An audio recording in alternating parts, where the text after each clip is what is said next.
بسم الله الرحمن الرحيم قد سمع الله قول التي تجادلك في زوجها وتشتكي إلى الله والله يسمع تحاوركما إن الله سميع بصير الذين يظاهرون منكم من نسائهم ما هن أمهاتهم إن أمهاتهم إلا اللائي ولدنهم وإنهم ليقولون منكرا من القول وزورا وإن الله لعفو غفور والذين يظاهرون من نسائهم ثم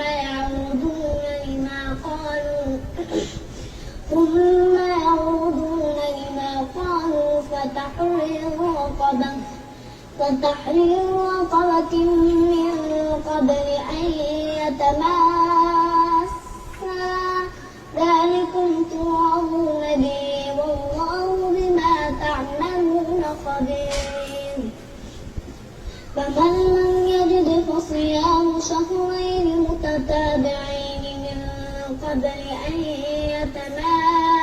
يتماسا فمن لم يستطع فإطعام 60 مسكينا ذلك لتؤمنوا بالله ورسوله وتلك حدود الله وللكافرين عذاب أليم إن الذين يحادون الله ورسوله كبتوا كما كبت الذين من قبلهم وقد أنزلنا آيات بينات وللكافرين عذاب مهين يوم يبعثهم الله جميعا فينبئهم بما عملوا أحصاه الله ونسوه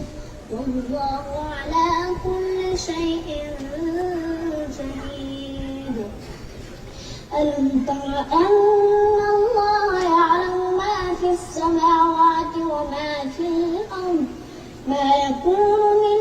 نجوى ثلاثة إلا هو رابعهم ولا خمسة إلا هو سادسهم ولا أدنى من ذلك ولا أكثر إلا هو معهم أينما كانوا ثم ينبئهم بما عملوا يوم القيامة إن الله بكل شيء عليم ألم تر إلى الذين نهوا عن النجوى ثم يعودون لما نهوا عنه